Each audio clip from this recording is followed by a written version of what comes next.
E in videocollegamento un buongiorno a Maria Rosaria Capozzi, appunto del Movimento 5 Stelle, che fa parte del gruppo misto. Buongiorno consigliera. Buongiorno, grazie per l'invito, saluto chi ci segue da casa e il collega Treliani in studio. Allora, partiamo subito da questa delicata situazione internazionale che ha ovviamente conseguenze anche sul fronte della sicurezza a livello nazionale e locale. Approfondisco innanzitutto le pagine della stampa quotidiana, andiamo a leggere insieme velocemente questi titoli. Ieri dunque il ricordo fra le bombe, razzi dalla striscia di Gaza, un missile dello Yemen e altri blitz da parte delle forze di difesa israeliane. Israele che si è fermato alle 6:30 del mattino per ricordare proprio le vittime del 7 ottobre. La reazione: l'Iran e gli alleati festeggiano il massacro di un anno fa. E poi accanto ancora il dolore della comunità, cresce l'antisemitismo, Meloni ora al dialogo, questo la Premier ieri al Tempio Maggiore di Roma, la cerimonia commemorativa che c'è stata per la Premier condannare il presupposto di ogni politica, di segni, ha parlato di prosecuzione di un odio insensato, Segre in sinagoga a Milano.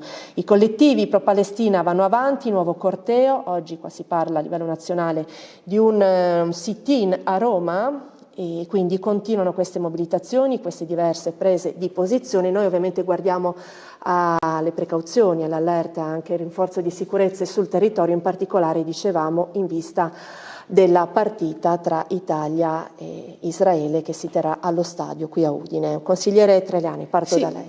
Insomma, è una situazione che ovviamente abbiamo ricordato ieri, insomma, che è esplosa un anno fa, e io ci tengo a sottolineare questo aspetto, che non è un aspetto banale, del quale abbiamo discusso anche in Consiglio regionale nel momento in cui ci sono state le diverse posizioni e mozioni presentate su questo argomento. Cioè il primo concetto deve essere questo, che ci siamo trovati un anno fa, Israele si è trovato davanti a una situazione che è peggio di una guerra. Cioè voi immaginate che dall'Austria ipoteticamente arrivi uno Stato, una nazione che requisisca degli ostaggi sulle nostre montagne friulane, li porti via con ovviamente uccisioni con episodi di questo tipo. Allora io dico, una guerra è una guerra, cioè un anno fa noi ci siamo trovati di fronte, Israele si è trovata di fronte ad un atto peggio di una guerra, perché abbiamo visto qual è stato l'episodio, e quindi questo è il primo aspetto. Quindi oggi noi non possiamo che dimostrare di essere solidali con il popolo di Israele, come quasi tutti ovviamente hanno fatto, e dobbiamo cercare di portare questa situazione alla risoluzione. È vero, è giusto quello che dice la nostra Presidente del Consiglio, che ora è il momento del dialogo. C'è una situazione di grandissima tensione. Per quanto riguarda noi, io mi allineo a quello che ha detto il Presidente Federica, giustamente siamo fiduciosi che le forze armate, la prefettura e la questura saranno in grado ovviamente per quell'evento del 14 di ottobre che si terrà qui nella nostra regione, saranno in grado sicuramente di garantire la sicurezza per tutti. Ecco, però io credo che una riflessione al di là della questione, che ci auguriamo possa essere risolta quanto prima con opere di mediazione importanti internazionale, debba portarci a riflettere su quello che è successo un anno fa. Ecco. Maria Rosaria Capozzi, lei come guarda appunto a questi ultimi sviluppi? Ma innanzitutto, contrariamente a quanto espresso tanto dal Presidente Federica e tanto dal collega Treliani, mi sento di esprimere solidarietà non soltanto al popolo di Israele, su cui già abbiamo espresso appunto questa cosa sin dall'inizio, ma anche al popolo palestinese, perché tutti gli eventi che sono seguiti non fanno onore neppure al popolo di Israele, perché hanno fatto poi precipitare la situazione, e i numeri parlano chiaro. C'è stata anche una condanna dell'ONU rispetto a questo, e quindi io mi auguro che a questa situazione si ponga fine quanto prima. Era l'auspicio che ho espresso sin dall'inizio. C'è una responsabilità da parte di tutta la comunità internazionale che ha permesso che questa situazione languisse nel tempo, e quello a cui siamo arrivati oggi è proprio frutto di questo percorso fallito da parte di tutti. Ora si deve porre rimedio, perché la situazione sta secondo me trascendendo ed è pericolosa, molto pericolosa. vanno tutelate tutte le vittime e a questo si deve porre rimedio. Arrivando alla partita è chiaro che lo sport, così come ogni forma di arte, dovrebbe essere unificante, non divisivo, però si deve ragionare sull'opportunità di questa partita, di questo momento ludico, un momento così tragico per il Medio Oriente.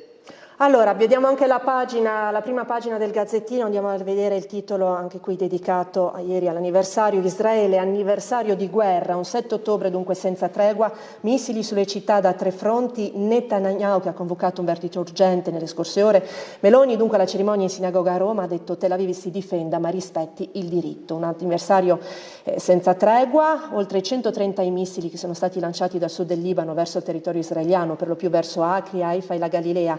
In replica ai jet di Tel Aviv più di 100 hanno attaccato 120 obiettivi terroristici di Hezbollah nel sud del Libano per più di un'ora. Israele ha il diritto di difendersi, di vivere in sicurezza entro i propri confini, ma rispettando il diritto internazionale umanitario. È dovere di tutti riportare il dialogo e lavorare per la de-escalation, dunque detto anche Giorgia Meloni alla cerimonia di ieri nella sinagoga di Roma. Ecco, abbiamo giusto completato anche questo sguardo con questa prima pagina. Lei comunque, Capozzi, come guarda adesso l'attenzione in vista anche della partita del 14 ottobre a Udine, l'attenzione sul fronte sicurezza, oltre ovviamente alle precauzioni che ci sono state anche per il weekend, la giornata appunto di ieri sul territorio regionale? Mi auguro che non si scemi in situazioni di difficoltà, ma questo tanto per chi parteciperà alla manifestazione, così per gli agenti che saranno tenuti a mantenere il controllo.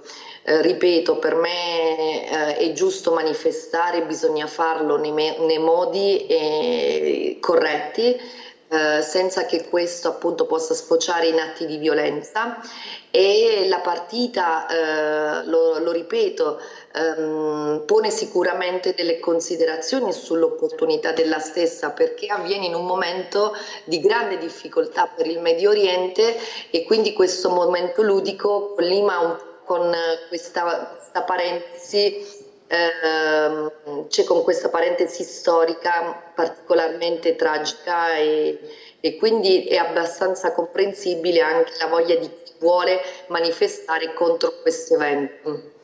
Certo, vuole aggiungere qualcosa? L'importante, io sono d'accordo ovviamente con quando la collega Capozzi manifesta solidarietà ovviamente anche rispetto al popolo palestinese. L'importante è che non passi il messaggio che siamo qui a giustificare dei terroristi e i gruppi di Hamas, perché abbiamo sentito più di alcuni anche in questi cortei in qualche modo giustificare quasi le azioni di Hamas che dicevo prima, un anno fa sono arrivati con delle azioni che io, per quanto riguarda me, io giudico peggiori di quelle di una guerra, di una dichiarazione di guerra. Ma le rappresaglie che sono seguite non sono state meno terroristiche di quelle perpetrate da Hamas, perché poi da parte nostra c'è stata sempre una condanna rispetto all'attacco terroristico di Hamas, ma quello che ne è seguito per noi è stato brutale e va stigmatizzato, ma a questo è intervenuto anche l'ONU che ha definito appunto come barbarici proprio questi atti. Allora, qui c'è anche una doppia pagina, la rimostriamo, del Messaggero Veneto con un esperto che risponde a 7 domande chiave su qual era la situazione prima e dopo il 7 ottobre, perché l'Iran ha reagito con un attacco missilistico, qual è l'impegno dell'Italia, insomma sono delle sintesi interessanti per approfondire la questione. Adesso però cambiamo tema e ritorniamo a parlare di altri aspetti. Vorrei farvi intervenire anche rispetto al maltempo, ricordando anche l'allerta meteo che è in vigore da oggi, il preallarme che è stato dunque lanciato anche da parte dell'amministrazione regionale, le risorse che poi richiedono appunto questi danni conseguenti al maltempo, questo clima, come si dice, che sta portando tante riflessioni e tante criticità. E allora pubblicità, a tra poco.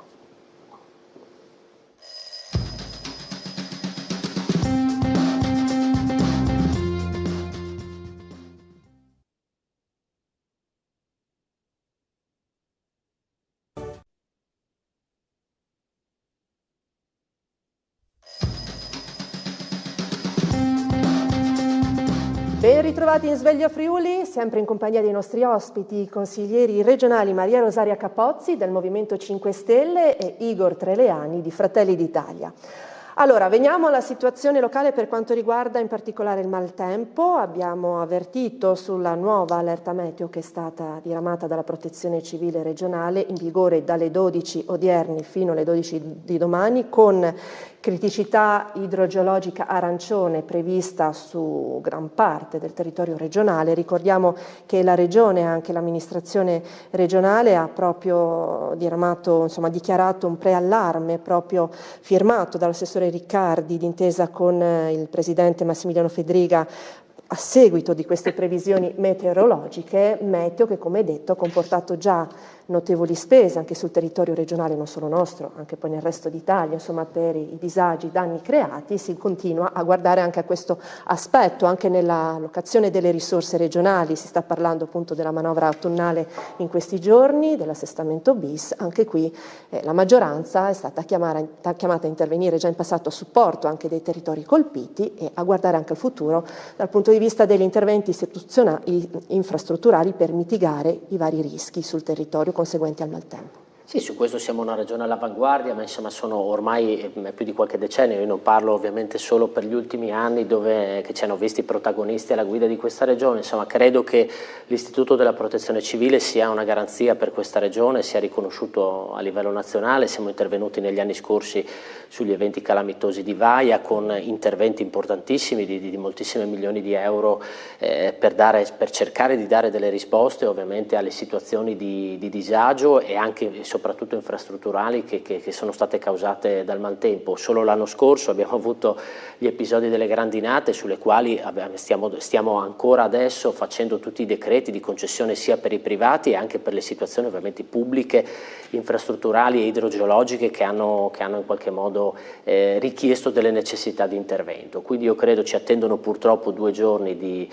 allerta. A questo proposito mi sia consentita una battuta, perché spesso magari ci lamentiamo anche di previsioni che non corrispondono poi con la realtà. C'è stato anche in passato polemiche legate a questo. Mi augurerei che questi 2 giorni ci sia ovviamente la pioggia, ma che non porti nessun episodio perché poi sui social soprattutto leggiamo ma ci avevano detto che sarebbe arrivato. In passato anche rispetto a varie limitazioni che c'erano state sul trasporto pubblico locale. È vero, questo è vero, però io credo che degli atti di prevenzione a volte che magari si possono anche rivelare non magari puntualmente così verificati, in qualche modo debbano essere, le istituzioni devono assolutamente, qualora abbiano la fotografia di possibili situazioni di rischio, intervenire in questo modo. E quindi io credo che poi per questi 2 giorni ci sia l'allerta di tutte le strutture, in particolare la Protezione Civile e tutti i gruppi comunali per le eventuali situazioni che si potranno creare. Quindi attendiamo queste ore con ragionevole positività qualora ci fossero dei disagi, proprio perché la macchina nostra è una macchina che ha sempre funzionato e funziona. E tra l'altro la Protezione Civile, che è intervenuta proprio alcune settimane fa con un cordone di solidarietà anche nella regione Emilia-Romagna, proprio per dare aiuto anche a quei territori che poi vivono come noi. Noi siamo un territorio che dal punto di vista idrogeologico e meteorologico subisce spesso degli episodi di questo tipo, ma siamo comunque strutturati e in questi anni abbiamo fatto numerosissimi interventi. Si guarda ancora ai prossimi interventi, mi rivolgo intanto alla consigliera per un commento generale. Poi ovviamente uno dei temi più caldi continua a essere la messa in sicurezza anche del tagliamento col progetto della traversa ad Ignano. Innanzitutto un ragionamento complessivo rispetto a quella che risulta la situazione anche in funzione delle condizioni meteo avverse, consigliera. Lei vede che siano stati fatti comunque dei progressi negli anni per le azioni, per mitigare questo?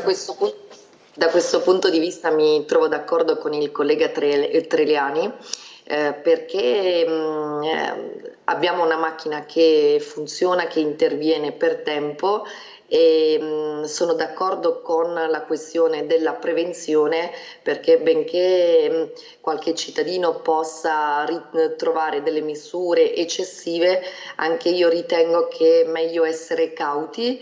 E in questi giorni mi auguro che non si verifichino eventi tali da creare problemi né ai cittadini né ai nostri territori. Poi se arriviamo alla situazione invece del tagliamento, è una situazione che impone sicuramente delle riflessioni.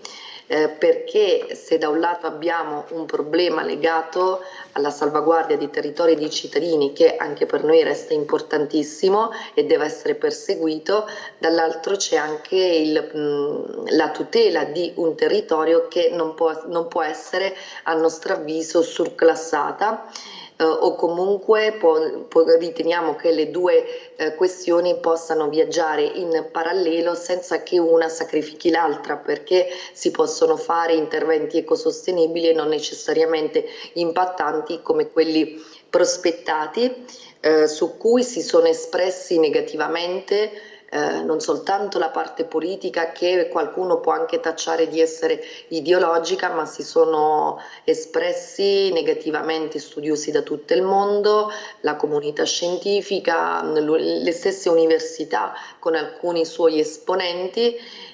Quindi parlo di personalità autorevoli, i cittadini che vivono il territorio e gli stessi sindaci, perché è di ieri, se non ricordo male, il no secco di 12 sindaci che dicono appunto no a queste opere, un no che viene capeggiato da un sindaco dello stesso colore politico del collega Treliani, quindi diciamo questi giudizi sono scevri da considerazioni del no a prescindere o del no ad opere, ma è un no ad opere incompatibili con la tutela di un fiume che in questo momento è un unicum, l'unico fiume in Europa a non presentare sbarramenti, ma soprattutto il tutto avviene in un momento storico in cui è intervenuta una direttiva europea che ci impone entro il 2030 di eliminare proprio gli sbarramenti dei fiumi per riportarli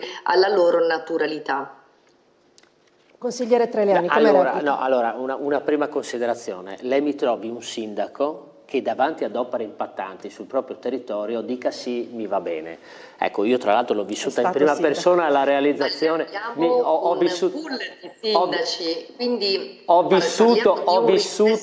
certo, ma lei mi trovi un sindaco, a prescindere dall'appartenenza politica, che vede sul proprio territorio calarsi un'opera impattante dal punto di vista ambientale, del decoro, e mi trovi qualcuno che dice sì, a me piace, lo voglio. Io ho vissuto in prima persona la realizzazione dell'elettrodotto, quindi ero il comune, sono stato sindaco del comune di Santa Maria la Longa, ero il comune coinvolto dal punto di vista delle distanze, dalla maggior distanza di questo elettrodotto 380 che ha collegato la stazione di Re di Puglia fino a Udine Ovest, 6 km di elettrodotto sul mio territorio comunale. Al di là delle appartenenze politiche, io ho sempre ovviamente cercato di salvaguardare il mio territorio, quindi ho detto di no sia quando c'era la giunta Illy, questa opera era partita con Sonego, e anche quando poi c'era la giunta Tondo, subito dopo. Quindi questa è una prima considerazione. La seconda considerazione, allora io tendo a non fare il tecnico, perché le materie tecniche come questa devono essere lasciate ovviamente ai tecnici. È vero che qualche professore di università può avere messo in dubbio quell'opera. Noi siamo davanti a una situazione per cui il Ministero dà alla Regione Friuli Venezia Giulia 32 milioni di euro in questa fase per procedere con un intervento di mitigazione e salvaguardia qualora ci siano delle piene all'interno che coinvolgessero ovviamente il tagliamento. Da questo punto di vista la Direzione Centrale all'Ambiente ha presentato una prima ipotesi di opera e attenzione, è il tagliamento stesso che ci dice che quell'opera va collocata in quel luogo, in quel posto, e in particolare a Dignano. Ovviamente il caso vuole che quest'opera, questa traversa iniziale, sulla quale ora stiamo facendo un ragionamento per cercare di fare un'opera unica con il ponte, con un ponte stradale, si collocherebbe parallelamente, ovviamente a monte, del ponte famoso di Dignano, che anch'esso sul quale sono stati stanziati 46 milioni di euro per opere di manutenzione. Tra l'altro un ponte vincolato dalla sovrintendenza. Ora, per chiudere il ragionamento, è evidente che i sindaci di quell'area non vogliono quest'opera, ma sarebbe utopico pensare che dicessero il contrario. Da un punto di vista ambientale, noi abbiamo l'obbligo di intervenire, perché qualora ci fosse una piena come quella del 66, attenzione, cara consigliera Capozzi, lei lo sa questo, dobbiamo essere intellettualmente onesti e non è scongiurato che una piena sul tagliamento non ci possa essere, considerato che sempre più, abbiamo parlato poc'anzi di episodi meteorologici dove arrivano queste piogge improvvise, non sono le piogge di 30 anni fa, sono piogge che in qualche ora possono portare a cadere quantità d'acqua che una volta erano sostanzialmente impensabili e inimmaginabili.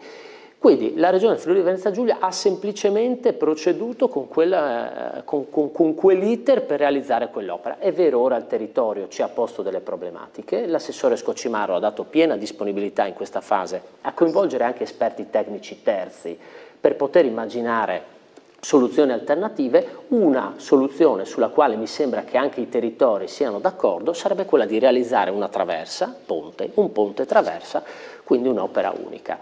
Ecco, questa è un po' la situazione, però ecco, non possiamo strumentalizzare una questione come questa dal mio punto di vista. Come replica, consigliera Capozzi?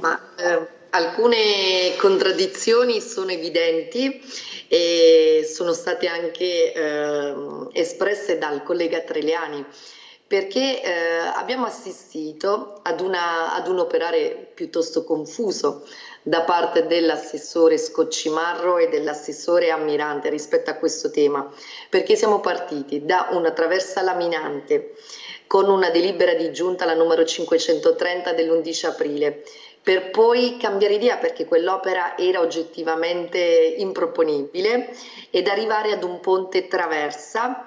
Dopo però, come ha espresso anche il collega Treliani, che la Giunta aveva ottenuto dal Ministero a settembre del 2023 46 milioni per opere di manutenzione, quindi per creare la pista ciclabile, 2 corsie di emergenza, perché quel ponte si riteneva appunto non pericolante. Poi abbiamo assistito a mezzo stampa a delle dichiarazioni dell'assessore Scoccimarro che invece dice che oggi quell'opera si rende necessaria perché il ponte è pericolante, quindi da parte nostra ci poniamo proprio questa considerazione: qual è la versione cui credere? Il ponte è pericolante e quindi si rende necessaria l'opera che viene prospettata oggi, oppure il ponte necessita manutenzione così come diciamo avrebbe senso i soldi ottenuti dal Ministero a settembre. Quindi diciamo che si sono susseguite sicuramente delle contraddizioni rispetto alla gestione di tutta questa questione. Sulla necessità di quale opera fare, onestamente non entro nel merito, ecco, non sono un tecnico. Ci sarà una commissione il 4 ottobre e mi auguro che sarà risolutiva anche da questo punto di vista, perché da parte nostra abbiamo chiesto che intervengano esponenti della comunità scientifica, i comitati del territorio, i sindaci, tutti coloro che possono avere voce in capitolo rispetto a questo tema, perché parliamo di un tema sul quale probabilmente è fallito il dialogo non soltanto con il territorio ma anche con la parte politica, perché ad un certo punto non si è capito appunto a quale opera si volesse tendere, non si è capito perché si sia preferita un'opera così impattante, non si siano considerate ulteriori alternative. E questo noi l'avevamo chiesto anche in un'interrogazione dove appunto esponevamo proprio queste questioni e chiedevamo il perché non erano state considerate ulteriori opere meno impattanti, ecosostenibili, che mirano a ridare spazio al fiume e quindi che si persegue sì la tutela del territorio, però senza per questo, ripeto, intervenire su uno dei fiumi che in questo momento rappresenta un unicum. Allora, lei accennava comunque alla Commissione, c'è stato un refuso nella data, quindi si riunirà il 4, il 14 4 novembre, allora, 14 o 4 novembre, No, perfetto, il dubbio. è un tema sul quale nessuno è mai intervenuto e noi siamo una forza di governo e anche il Presidente Fedriga siamo una maggioranza che ha la responsabilità del governo e noi le cose le vogliamo fare cercando di non nascondere la testa sotto la sabbia o mettere la sabbia sotto il tappeto, come si suol dire, perché il governo, cara consigliera Capozzi, il governo sono 25 anni che chiede a questa regione un intervento su quel corso d'acqua, sul tagliamento, e nessuno ancora si è mai preso la briga di ipotizzare e fare qualcosa. Tutte le forze politiche, nessuno è mai intervenuto e il governo, il Ministero in particolare all'ambiente, sono 25 anni che chiede a questa regione di intervenire. Quindi noi responsabilmente siamo intervenuti. Ora ascolteremo il territorio, può esserci stato qualche piccolo malinteso, qualche piccolo equivoco. Non siamo sicuramente sulla vostra linea, mi sembra di aver capito nel primo intervento che ha fatto la consigliera Capozzi, lasciamo il fiume libero, l'acqua dove va, perché questo mi sembra, tra l'altro con la considerazione che lei ha fatto, perché lo dice la Commissione europea. Una direttiva europea impone questo, che il fiume venga lasciato libero perché sono bene, proprio... infatti dico...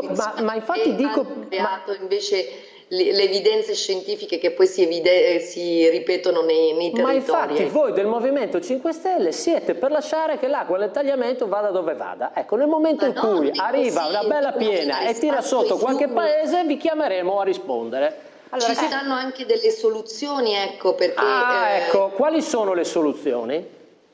Potrebbe essere anche il fiume, la parte che ci consentire al tagliamento di sfociare anche nel canale Cavrato, che consentirebbe di diminuire la portata, ma le dico di più, il fiume il canale come si chiama? Chi lo conosce? Quanta acqua può tenere quel canale lì? Ma parliamo di una portata che si aggira intorno, ora non ricordo se 3.000 o 4.000 metri cubi d'acqua, ecco. Ecco, in merito a questo ovviamente chi volesse intervenire, popolazione, altri esponenti politici, può farlo chiaramente attraverso il numero che vedete in sovraimpressione in diretta qui con noi. Allora, vi riporto adesso un altro tema, riparto da lei, consigliere, visto che ha anche tutto questo sguardo sulla viabilità, le infrastrutture generali anche del territorio e ovviamente lo stesso anche la consigliera. Si è parlato oggi di questo cedimento al viadotto con la chiusura della statale Pontebana. In corso, lo ricordiamo, le verifiche sulla tenuta anche in vista dell'allertamento. Chiuso ieri a causa del cedimento il viadotto nel comune di Pontebba. Un'ordinanza, lo ricordiamo, ha sospeso totalmente la circolazione stradale del transito veicolare e anche pedonale, con deviazione del traffico attraverso la provinciale 110 e la viabilità comunale appunto nel territorio di Pontebba e quindi ci vorrà un po' del tempo. Questo un po' richiama anche una riflessione su quelli che restano alcuni dei principali interventi infrastrutturali più in generale sulla viabilità terrestre da realizzare nei territori. Comunque qua si chiede una rapida risposta. Sì, insomma, partiamo da una considerazione che qualche anno fa ovviamente abbiamo vissuto la tragedia del Ponte Morandi e da allora tutti i governi hanno messo ci hanno riportato all'attenzione su quelle che sono le infrastrutture sulle quali magari per molti anni non si fanno interventi di manutenzione e quindi da quel momento in poi tutte le regioni hanno avuto in qualche modo l'obbligo di dover monitorare le proprie strutture, in particolare i ponti, e questo ponte di Pontebba mi risulta, questo viadotto, sia uno di quelli che effettivamente sono sempre stati, da quel momento in poi, ma anche prima, sono sempre stati oggetto di attenti monitoraggi. Mi sembra di capire anche che quel ponte, quel viadotto ha sopportato in questi anni numerosi traffici, soprattutto anche eccezionali di mezzi, mezzi eccezionali che per motivi in qualche modo burocratici o di adempimenti burocratici in transito sull'autostrada scelgono ovviamente la strada Pontebana a Pontebba per recarsi ovviamente oltre confine. Quindi la Pontebana 13 in particolare su quel tratto sopporta anche un traffico e dei carichi che potrebbero essere evitati, abitualmente dovrebbero transitare in autostrada e quindi io credo che qualche giorno sia necessario per fare una fotografia puntuale su qual è il reale danno a questo viadotto, per poi cercare di procedere quanto prima a mettere in sicurezza il viadotto e a tornare ad aprire il traffico. Consigliera Capozzi, desidera lei aggiungere qualcosa anche in merito a questa viabilità, a questo tratto?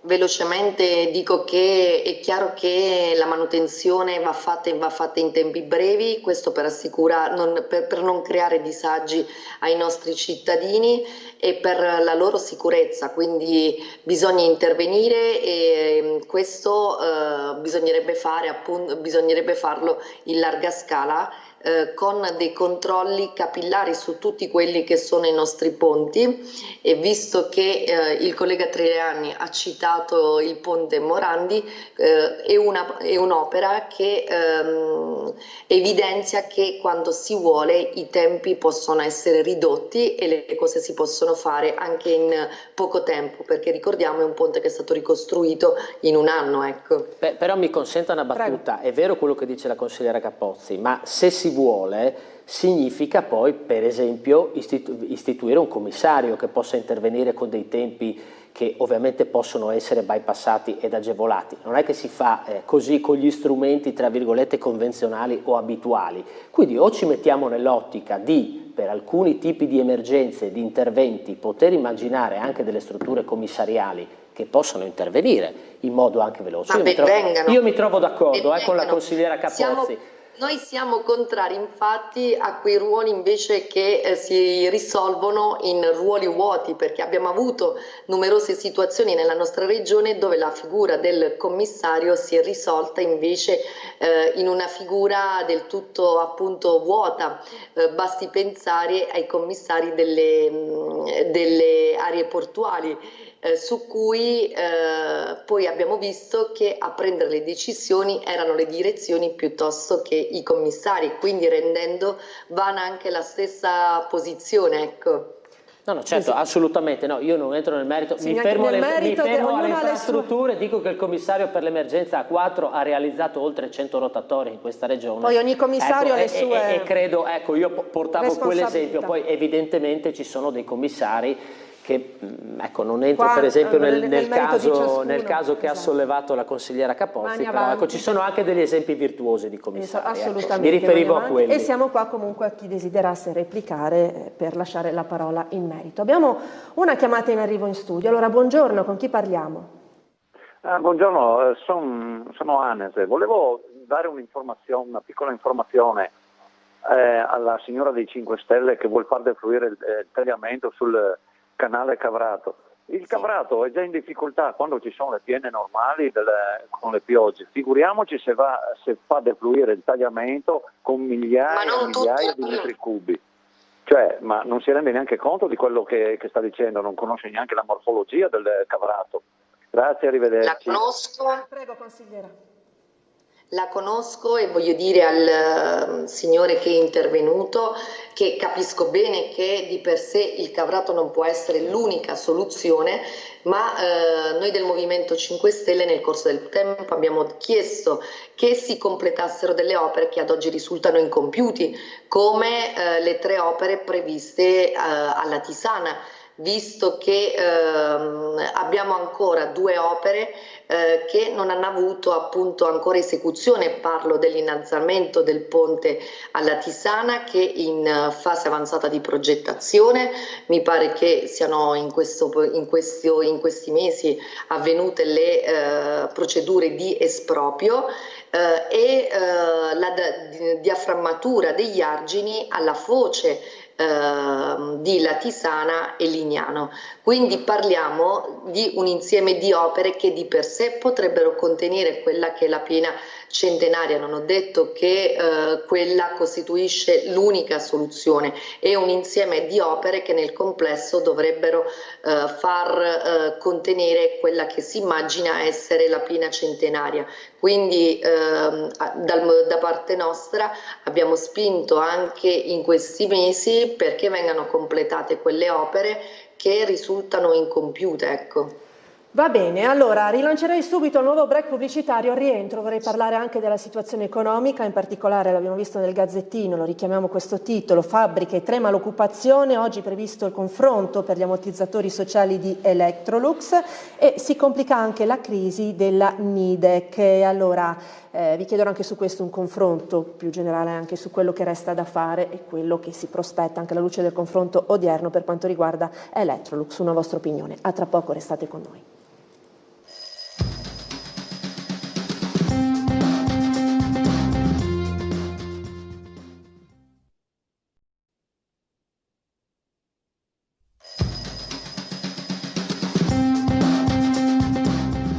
Martedì 8 ottobre proseguiamo Sveglia Friuli sempre in compagnia dei consiglieri regionali Capozzi e Treleani. Allora veniamo al tema dell'occupazione e dell'economia attraverso le pagine, come dette, del Gazzettino, che titola così nella doppia pagina delle tematiche in primo piano. Electrolux, il giorno della verità, oggi un incontro a Mestre per discutere degli ammortizzatori, una ventina gli operai che hanno accettato l'uscita volontaria, i contatti di solidarietà potrebbero partire a novembre per Porcia, Solaro e Forlì, ma il sindacato vorrebbe posticipare. Restano sul tavolo una ottantina di esuberi per adesso congelati, i volumi non crescono e per la fine del 2024 sono previsti 680.000 pezzi anziché 750.000. Andiamo anche nell'ulteriore pagina su questo tema dell'economia in bianco e nero, come viene definita qui sul Gazzettino. Nidec soffia forte l'area di crisi, anche qui ci sono difficoltà, si parla di lavoro a rischio. Tra le imprese del territorio pordenonese che sono in serie difficoltà c'è dunque anche questa, con 200 addetti, chiesto in questo caso un tavolo urgente con la regione per capire quale sarà il futuro. E dunque si fa presente, non c'è solo Electrolux, le imprese dell'automotive, la fabbrica del tessile a Trieste che sono in difficoltà. Il vento della crisi soffia forte anche su questo stabilimento della Nidec, 200 posti, collocata in Comina, una delle fabbriche che ai tempi d'oro poteva contare su oltre 1.000 dipendenti. Dunque oggi la situazione è decisamente diversa, il crollo del mercato delle lavatrici, il calo della produzione a Porcia e soprattutto il piano di esuberi messo in campo dalla Bosch, per la quale lavora al 70% proprio questo stabilimento pordenonese della Nidec, ha creato una situazione decisamente preoccupante, tanto da indurre il sindacato a chiedere questo incontro urgente con la regione. Dunque queste alcune delle principali difficoltà, situazione delicatissima. Parto in questo caso dalla consigliera Capozzi. Electrolux, come tutte le imprese sul nostro territorio, in questo momento sono in difficoltà. E quello che dovrebbe essere tutelato è proprio sono i cittadini, coloro che lavorano e che sono a rischio e quindi rischiano di perdere il loro posto di lavoro. Però Electrolux, da come è emerso anche dalle pagine di alcuni giornali che sono circolati, Electrolux ha anche esternalizzato alcuni servizi, quindi secondo me va fatto un ragionamento ampio rispetto proprio alle dinamiche che si sono instaurate in Electrolux, perché ha esternalizzato alcuni servizi, si sono affidate a delle ditte indiane e quindi il tema è più che altro ampio, perché se da una parte il problema che si era creato rispetto agli esuberi è rientrato anche per l'uscita, come ha letto anche lei nella pagina di oggi, attraverso l'uscita volontaria di alcuni dipendenti, però c'è questo tema parallelo dell'esternalizzazione e quindi si tende ad ridurre il costo del lavoro e su questo è un tema che appunto dovrebbe farci riflettere tutti. È chiaro che ci sono anche comunque le difficoltà ancora di più internazionali con questi volumi che non crescono, come si fa presente. Certamente ci sono dei problemi di produzione e abbiamo chiesto più volte anche noi come Movimento 5 Stelle che la Regione instaurasse dei tavoli proprio per capire come aiutare le imprese del nostro territorio, le imprese che sono localizzate sul nostro territorio, ecco.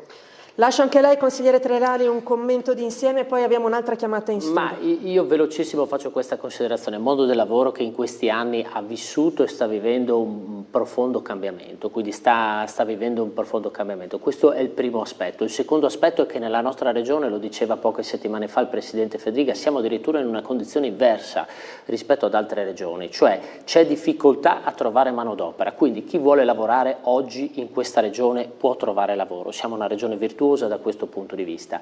Il tema delle crisi aziendali che deve essere preso con le dovute cautele. Electrolux e anche gli altri gruppi che avete citato sono grosse aziende. Ora dobbiamo intervenire sicuramente con ammortizzatori sociali, contratti di solidarietà, dobbiamo aiutare ovviamente i lavoratori di quelle aziende, certo, ma aziende grosse che hanno delle crisi differenti rispetto per esempio alle aziende medio-piccole. Il nostro è un territorio che è costituito da moltissime anche piccole e medie aziende che sono molto più flessibili sul mercato. Ora i grossi gruppi, quando effettivamente vivono dei momenti di crisi, devono necessariamente fare economie di scala, cercare di... Ecco, ma allo stesso modo io come regione una delle ricette che io in qualche modo metterei sul piatto è quello dello sviluppo di piani industriali che garantiscano sì l'occupazione, la continuità dell'occupazione di quei dipendenti, ma è evidente che entriamo anche in un settore che si lega moltissimo a quelli che possono essere gli investimenti dei privati, a quelle che sono le linee di indirizzo di questi grossi gruppi. Ecco, credo che, lo ha detto lei nell'articolo, il mondo delle lavatrici vive un momento di difficoltà, è evidente che un piano industriale di quell'azienda, forse anche qualche anno fa, doveva cercare di sviluppare mercati per esempio differenti. Quindi dico, ecco, questo è un tema complesso, complicato perché coinvolge moltissimi attori ed evidentemente noi come istituzione dobbiamo sicuramente salvaguardare i lavoratori mettendoli nelle condizioni di poter percorrere, avere dei percorsi anche di uscita da queste aziende, cercando ovviamente di metterli in contatto con altre possibili opportunità lavorative. Allora, abbiamo una nuova chiamata in arrivo. Buongiorno, con chi parliamo? Buongiorno, chiamo dottor Viscosa. Signora. Volevo... Prego, la sentiamo. Volevo dire, questa mia critica oggi, i politici regionali devono essere più vicini ai politici locali, perché noi andiamo a votare, i politici locali forse non hanno neppure la grinta di combattere, perché hanno molte problematiche nel territorio, perché allora nel tagliamento ci sono problemi ambientali, a Tor Viscosa ci sono problemi ambientali e quelli della regione devono mettere più la faccia, devono essere vicini ai primi cittadini, non fare solo Trieste, perché alla fine chi paga è sempre il cittadino e poi il politico, il primo cittadino viene sempre criticato. E faccio un complimenti a questi due sindaci e dico che di stare vicino a Tor Viscosa, perché Tor Viscosa gode di questo beneficio. Bene, la ringraziamo. Si sente la signora da Tor Viscosa, si sente l'amore per il suo territorio, signora, dalle telefonate che... No, la signora, se mi è consentita una battuta, ha perfettamente ragione, tanto che insomma in regione facciamo moltissime leggi, la Capozzi lo sa, insomma, che offrono delle risorse per determinati tipi di spese degli enti locali, quindi ha perfettamente ragione, però non dimentichiamoci che il Consiglio regionale legifera, fa leggi di governo del territorio ed evidentemente anche degli enti locali e che hanno delle ricadute sui sindaci, come giustamente diceva la signora. Io Tor Viscosa, insomma, è un territorio che tra l'altro è della Bassa, insomma, che conosco lei molto anche bene. da ex sindaco può... Sì, e quindi sposo perfettamente la tesi della signora. Lascio la parola ovviamente anche alla consigliera Capozzi in merito a quanto all'invito diffuso dalla nostra telespettatrice. Ma è un invito che sposo e che noi abbiamo sempre portato avanti, ma io voglio dare anche un'ulteriore lettura a quanto detto dalla signora che è intervenuta, perché ci deve essere una importante connessione tra il governo regionale e i territori. E noi l'abbiamo sempre detto, continueremo a dirlo e anche una nostra proposta andava in questa direzione, perché chiedevamo infatti che la regione interessasse quindi non soltanto i cittadini ma anche i primi cittadini e li coinvolgesse nel processo decisionale. Ecco. Abbiamo un'altra chiamata in arrivo, allora buongiorno. Ecco. Buongiorno, di solito si dice che non c'è mai limite al peggio. Allora, sul Sole 24 Ore di oggi, c'è scritto che la Cina sta invadendo il mercato dell'acciaio europeo, cioè ci sono prezzi anche della metà del costo di produzione europeo. Cioè, fino adesso avevamo in Italia e in Germania la produzione degli acciai speciali, tutto quanto. Adesso la Cina sta saturando i magazzini degli acciai. C'è il discorso dell'auto, il discorso della produzione dell'acciaio, dell'edilizia, tutto quanto. Diciamo che non vedo la luce in fondo al tunnel, vedo ancora molto buio e molti ancora chilometri, nel senso che in Cina non hanno i vincoli europei della decarbonizzazione e hanno una produzione che è immensa, quindi i problemi che ci sono sono seri, ma ce ne sono alla porta, se non anche dentro già in casa, parecchi altri problemi. Saluti. A lei, grazie. Chi desidera aggiungere qualcosa su questo? Allora, insomma, Fratelli d'Italia ha fatto una campagna elettorale per le elezioni europee dicendo praticamente in sintesi questo: sia l'Europa, ma non a questa Europa, che tra l'altro finanzia evidentemente anche i cinesi che producono per esempio le terre rare per produrre tutte poi le cose che ci servono per il fotovoltaico, per le tecnologie. Ecco, è lo stesso esempio che ha fatto il signore, quindi al di là della Cina in quanto massa numerica di abitanti e ovviamente con la produzione che all'interno del contesto mondiale riesce ad avere, è evidente che non ha tutti quei vincoli europei e quegli orpelli europei che penalizzano le nostre aziende ovviamente sugli scenari internazionali. È evidente che quello che dice il signore è perfettamente corretto, ma deve partire ovviamente dalla comunità europea e dai nostri politici. Io ripeto, Alessandro Ciriani ha fatto un grandissimo risultato, ma lo ha fatto proprio perché crede, come crede nel Signore, che questa Europa deve essere un'Europa delle opportunità per il nostro Paese e non per gli orpelli e per i vincoli che ha citato anche il Signore. Consigliera Capozzi, desidera aggiungere qualcosa su questo? Se no la inizio a introdurre sul tema sanitario.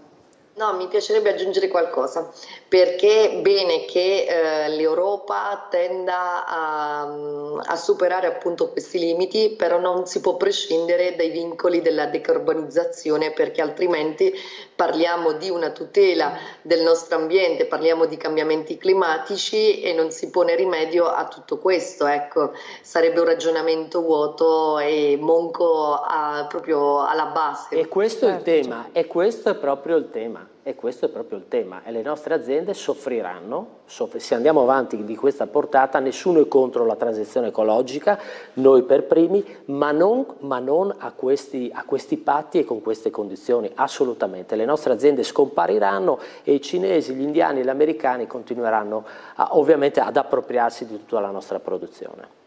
Allora, prego consigliere. Puntiamo allora sulla produzione e se ne vada a farsi benedire l'ambiente e tutta la tutela che ne presuppone. Ecco. No, io non ho detto questo, ho detto non in questo modo.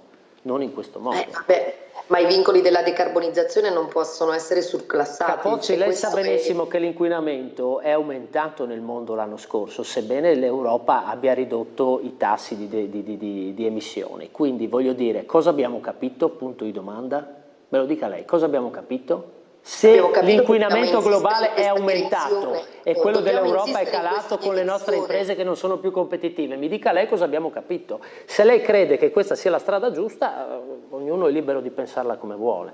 Ne sono pienamente convinta, bisogna insistere in questa direzione. Ecco, se no facciamo centrali nucleari, facciamo tutto, sicuramente le imprese saranno soddisfatte, però poi quindi è contro anche le centrali nucleari di nuova generazione, lei? Che cosa? Lei è contro le centrali nucleari, anche quelle di nuova generazione? Parliamone, perché parliamo di centrali nucleari. i cui scarti sono difficili anche da smaltire, quindi parliamo di impianti difficili, ecco, da gestire. E questo è un discorso molto ampio, però noi siamo sempre stati contrari e non ci nascondiamo, ecco, dietro una foglia, ecco, rispetto a questo tema. Allora, abbiamo ancora un quarto d'ora a disposizione massimo, vi introduco il tema sanitario. Oggi titola così il Messaggero Veneto: TAC e risonanze magnetiche, i macchinari sono obsoleti, i dati della Gennas nel 57% dei casi. Questi macchinari, qua si fa riferimento alle risonanze magnetiche e alle TAC operative in Friuli Venezia Giulia, quindi il 57% dei casi hanno più di 10 anni, è una problematica sicuramente da affrontare e da risolvere. Gli esami, dunque, l'età dei macchinari, c'è questo ampio approfondimento. L'innovazione tecnologica, si fa presente, richiede contratti più lunghi. Qua si parla della richiesta dei privati accreditati. Una risonanza costa 1,5 milioni di euro e 80.000 euro l'anno di manutenzioni. Questo è un po' la stima del costo. Come detto, ci sono varie informazioni, andiamo a leggere qualcosa in più. C'è un incrocio di dati che, secondo gli analisti del sistema sanitario regionale, non rende giustizia delle apparecchiature in dotazione nelle 3 aziende sanitarie, dove solo il 25% delle 15 risonanze magnetiche e il 27% delle 22 TAC utilizzate ogni giorno hanno un tasso di vetustà maggiore di 10 anni, e per rinnovare i macchinari più datati sono già state attivate le procedure. In ogni caso, i direttori generali assicurano che l'utilizzo di apparecchiature obsolete non provoca alcuna conseguenza per i referti, mentre la Regione ricorda che negli ultimi anni ha triplicato gli investimenti, stanziando 303 milioni di euro proprio per rinnovare queste dotazioni tecnologiche. Quindi questo un po' anche per correttezza, alcune delle precisazioni che comunque ci sono rispetto a questo dato presentato nel titolo. E quindi si sta continuando a parlare delle varie criticità in ambito sanitario, del centenario dell'ospedale di Udine che è stato festeggiato, e c'è comunque ancora preoccupazione rispetto a quelli che saranno gli sviluppi delle scelte dell'amministrazione regionale sul territorio. Andiamo anche sul Messaggero, edizione di Pordenone, il Messaggero Veneto del Pordenonese, perché qui c'era un altro titolo oggi anche in prima pagina riguardante la sfida dei punti nascita. Dopo la chiusura del reparto San Vito al tagliamento, incerto il futuro da questo punto di vista del Policlinico San Giorgio, che però afferma superati i 700 parti l'anno, dunque spera di poter continuare l'attività in convenzione con la Regione, ma anche nel Pordenonese si scrive sono sempre meno le nascite, e quindi ma al di là di sempre meno le nascite, su questo aspetto mi sembra fosse chiaro che il era punto stato nascita San prospettato Giorgio questo. Doveva essere temporaneo nell'attesa che l'ospedale poi l'altro, insomma quello di Pordenone, si strutturasse e si ristrutturasse. Quindi è evidente che era scritto che il punto nascita San Giorgio. Però ci sono delle speranze, chiaramente. Ma ci sono delle speranze, ma insomma parliamo tanto di razionalizzazione. Se lasciamo aperti anche i punti nascita, che è scritto su carta e su contratto, non dovrebbero, sono dei punti nascita temporanei, allora dico, hanno ragione quelli di Lattisana se nel 2027 verrà eliminato il punto nascita di Lattisana. Policlinico Spera, l'ospedale di Pordenone, come si ricorda il titolo, è pronto a fare da riferimento. Lei, Capozzi, da questo punto di vista come commenta? Beh, dal punto di vista proprio della programmazione dei punti nascita ho tanto da ridire, perché è stato chiuso un punto d'eccellenza della nostra regione, che è quello di San Vito al Tagliamento, e si spingeva con una convenzione, con una struttura privata, e quindi piuttosto che spingere con questa convenzione che ormai mi pare sia giunta a scadenza, spingerei per la riapertura di questo punto di eccellenza che serviva il territorio ed impediva che tante donne del nostro territorio andassero poi a partorire nel vicino Veneto, creando quella migrazione che in questo momento invece si sta verificando. Ma facendo un discorso più ampio rispetto alla sanità, anche in questo mini assestamento ci troviamo a continui innesti in un settore che presenta tantissime criticità, e quindi, nonostante appunto appunto tutti questi innesti abbiamo una sanità che sotto tanti aspetti non dà risposte ai nostri territori. Il primo problema che continua ad essere ancora importante è quello proprio delle liste di attesa, e vediamo un'azione che mira a esternalizzare servizi, a ricorrere a professionisti pagandoli anche il doppio di quelli tra virgolette ordinari, mi riferisco ai gettonisti. Assistiamo ad una sanità sempre meno vicina a nostro avviso ai cittadini, perché abbiamo una sanità dove chi ha risorse riesce a curarsi, chi non ne ha il più delle volte è costretto anche a rinunciare quindi alle cure, alla volontà, quindi alla possibilità di curarsi. Quindi siamo piuttosto critici, ecco, rispetto a questo tema, e gli scioperi anche continui evidenziano che in questo momento non si investe nella nostra sanità, forse nella maniera in cui andrebbe fatto, ma soprattutto promuovendo e gratificando quelle che sono le nostre professionalità, che molto spesso, per via proprio delle condizioni che non sono le migliori tanto dal punto di vista lavorativo tanto dal punto di vista retributivo, sono costretti ad emigrare nelle strutture private, dove sicuramente le condizioni lavorative sono migliori e permettono anche una migliore conciliazione con la propria vita privata. Consigliere Trelani, lascio tra un attimo la replica perché abbiamo un'altra chiamata già da alcuni minuti arrivata in studio. Buongiorno, vediamo se sul tema sanitario. Buongiorno, sono in linea?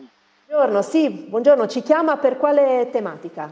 Allora, io innanzitutto volevo salutare la redazione, i gentili ospiti e tutti i telespettatori di Sveglia Friuli, innanzitutto. Volevo, se mi permette, entrare sul discorso fatto antecedente alla sanità, perché sulla sanità c'è poco da dire.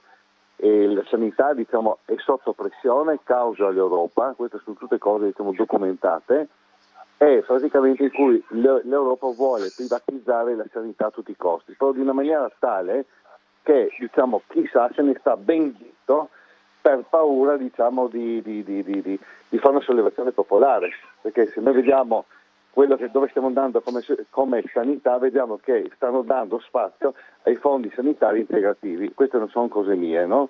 Un po' quella volta, un po' quella poi, la politica della rana bollita. Lì ci vorrebbe proprio una volontà politica che abbia il coraggio di dire no all'Europa sulla privatizzazione della sanità e le cose si accomoderebbero. Poi volevo riprendere un attimino il discorso del gentile ospite, che adesso mi faccio ammenda, non ricordo il nome, che parlava di centrali nucleari. Allora, innanzitutto c'è da fare una piccola precisazione. Gli italiani hanno già con il referendum espresso il no alle centrali nucleari, ma facciamo finta che accettiamo il discorso delle centrali nucleari di nuova generazione, di futura nuova generazione, di tutto quello che vuole lui. Allora, il punto è questo: noi ci piazziamo una centrale nucleare, giusto che ci capiamo, dove che lei vuole, in qualsiasi posto che vuole, con tutti gli accorgimenti che vuole, con tutte le sicurezze che vuole.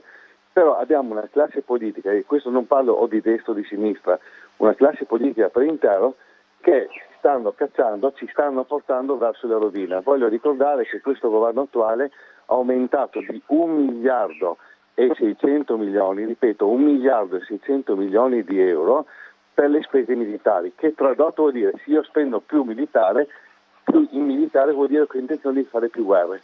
Allora ci metto una bella centrale nucleare, vado a stuzzicare i russi, questi qua si incazzano, mandano un missile e praticamente lo mandano come obiettivo insieme sulla centrale nucleare e noi ci troviamo ben che spazzati.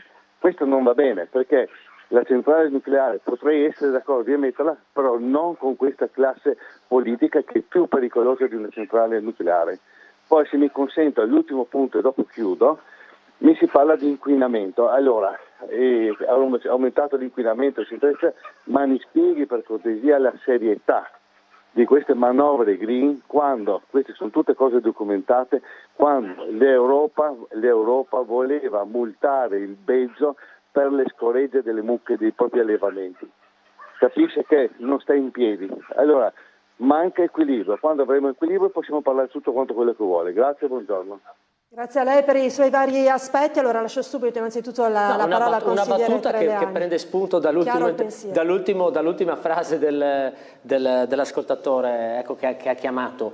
Esisteranno dei crediti per le aziende agricole che hanno più emissioni o meno emissioni, credito e debito. Quindi attenzione che le stalle avranno, cioè risulta ad oggi ancora questo disegno, quindi quello che dice il signore è verosimile. Mi veniva ascoltandolo però una battuta, è vero che l'Italia si è espressa contro il nucleare, ma quanti anni fa? Insomma, no? Ecco, credo che qualche anno sia passato ed evidentemente anche le tecnologie su questo aspetto siano differenti. Invece per tornare al tema della sanità della privatizzazione ed effettivamente della privatizzazione, c'è il tema dei punti nascita. Faccio l'esempio di Tolmezzo. Tolmezzo credo l'anno scorso 50 più 50 meno ha avuto circa 300 parti, credo 300-350 parti. Ma San Vito al Tagliamento ne aveva più di 500 e attenzione, ne aveva 350. E se il dato nazionale impone che un punto nascita debba avere 500 parti, ad oggi rimaniamo ancora bassissimi. Quindi, ma infatti è proprio qui la domanda, quindi chiudiamo San Vito al Tagliamento, cioè razionalizzando e facendo un'operazione, o chiudiamo Tolmezzo? Capozzi, lei mi risponda, chiudiamo San Vito al Tagliamento, che è vicino a Pordenone, ci sono degli altri punti nascita lì, o chiudiamo Tolmezzo che ne fa 350 e che risponde ad una logica di vallata? Ma per me mi risponda, chiudiamo San Vito al Tagliamento o chiudiamo Tolmezzo? In montagna non si può creare una sanità inesistente in montagna, ecco, perché poi non ci dobbiamo chiedere Bene, le dico io che per tenere aperto il punto nascita di Tolmezzo, questa regione farà allo Stato, al Ministero competente, la richiesta di deroga della deroga, perché teoricamente quel punto nascita dovrebbe essere chiuso a Tolmezzo, invece la regione Friuli Venezia Giulia farà la richiesta di deroga e considera il punto nascita di Tolmezzo vitale, uno di quelli che non si toccano all'interno del riassetto di questa regione. Bene, ecco, d'accordo, perché serve un territorio che già di per sé è difficile, appunto. Per quanto riguarda invece la riforma sanitaria nel complesso, dobbiamo partire da questo dato, ve lo do più o meno, ecco, alcuni hanno, è in questi giorni che si sono fatti un po' i conti. In questa regione ci sono 13.000 posti letto. 9.000 occupati da case di cura, case di riposo, ASP e quindi da tutte le strutture che danno servizi ad anziani non autosufficienti e 4.000 posti letti negli ospedali della regione. Bene, è evidente che abbiamo una sanità che in qualche modo si è spostata molto sull'aspetto cronico e sull'aspetto dell'assistenza. Questo non lo scopriamo oggi, ma i numeri ci dicono questo. Ora, è evidente che sugli ospedali noi, nell'ipotesi di organizzazione di questa sanità, dobbiamo tenere, ovviamente gli ospedali, quelli principali, non saranno toccati, ma dobbiamo cercare di sgravare e alleggerire gli ospedali sui territori per quanto riguarda tutte quelle attività che sono possibili e devono dare risposte in particolare ad una fascia di popolazione più anziana che soffre ovviamente di patologie croniche. Su questo sono nate in tutta Italia e anche in altre regioni le case di comunità che saranno la vera sfida anche di questa regione. Saranno dei centri dove le persone sui vari territori troveranno i medici di base con guardie mediche ed altri specialisti che danno servizi H24 e che potrebbero in questo caso ovviamente alleggerire i territori. Per quanto riguarda la provincia di Udine, le prime due case di comunità che saranno sperimentate saranno una a San Daniele e una a Palmanova, proprio per cercare di dare un minimo di sollievo e scaricare sul territorio l'ospedale di Udine. Faccio solo due piccole precisazioni rispetto a Pordenone, perché qua si ricorda appunto, anche a Pordenone sono sempre meno i fiocchi blu e rosa che si vedono appesi sulle porte delle case. Per quanto dunque riguarda l'azienda sanitaria, sta organizzando il reparto in vista dell'ingresso nel nuovo ospedale e dell'interruzione dunque della convenzione col Policlinico San Giorgio, che oggi gestisce il Policlinico circa 700 parti all'anno. Gran parte di questi quindi ricadranno sull'ospedale e secondo le stime del direttore generale Tonutti il reparto sarà operativo nel nosocomio entro la metà del prossimo anno. Ritengo, ha detto, che saremo chiamati a farci carico di circa la metà degli utenti che oggi si affidano al policlinico. Posso assicurare che il nuovo nosocomio, afferma, sarà all'altezza. E dunque questo è solo un rapido aggiornamento sul pordenonese. Un'ultima battuta, se possibile. Sì, poi devo rilasciare la parola anche alla Consiglio. Sì, perché il grande tema è che la nostra sanità deve offrire degli standard di sicurezza sulle prestazioni che eroga. È evidente che oggi faccio l'esempio delle ostetriche, pochissime ostetriche hanno voglia di andare a lavorare faccio per esempio l'esempio di Latisana. È evidente che risultano più attrattivi i punti nascita dove ci sono delle specializzazioni, dove c'è una struttura che offre degli standard differenti, e quindi il tema del personale che è stato sollevato prima, è vero quello che dice la Capozzi, ma non c'è personale, non ci sono medici, non ci sono infermieri, e quindi è evidente che poi la sanità deve cercare, per mantenere degli standard, di arrangiarsi come può ed evidentemente anche coinvolgere il privato su questo. Siamo in chiusura, ma chiaramente si prenda il tempo per replicare, consigliera Capozzi, il tempo necessario. Proprio nei confronti del collega Treleani, ma se c'è questa carenza di medici nel pubblico, mi chiedo come mai non sia avvertita nel privato. Quindi ritorno un po' al tema che Scusi, le rispondo subito. Intanto il pronto soccorso del San Raffaele di Milano è gestito dal privato, no? Perché poi qua tutti si dimenticano delle eccellenze, ma non c'è più privato. Capozzi, guardi che nelle prossime settimane noi avremo, la nostra sanità avrà dei buchi perché non ci sono più nemmeno i privati ai quali affidare questo tipo di gestione. Lo vedrà, non ci sono più. Per me quello che va evitato è proprio la migrazione dal pubblico al privato, che purtroppo avviene proprio perché le condizioni della nostra sanità rendono impossibile la permanenza nel pubblico. Se una volta il pubblico era il punto d'arrivo, la parte più attrattiva, in questo momento non lo è, perché i turni estenuanti rendono incompatibili proprio l'attività lavorativa con la propria vita familiare, per contro ad uno stipendio che non è altrettanto soddisfacente, e tante volte i nostri medici si trovano a lavorare con colleghi, i gettonisti, che a parità di condizioni prendono stipendi che sono anche raddoppiati. Certo, ci sono tante criticità di cui continuiamo a parlare. Ed è per questo che tutto il personale sanitario in questi anni va assolutamente ringraziato, perché hanno tenuto un sistema, ecco, su questo siamo tutti d'accordo. Chiudiamo così, allora, insomma, continueremo poi il confronto in futuro, sarà un piacere riavervi qui con noi, insomma, per vedere anche gli sviluppi dei vari temi, dei vari settori che anche oggi abbiamo affrontato, e non solo. Grazie allora a Igor Treleani, consigliere regionale di Fratelli d'Italia, e grazie anche a Maria Rosaria Capozzi del Movimento 5 Stelle, consigliere regionale anch'essa, per questo ampio confronto, questa disponibilità.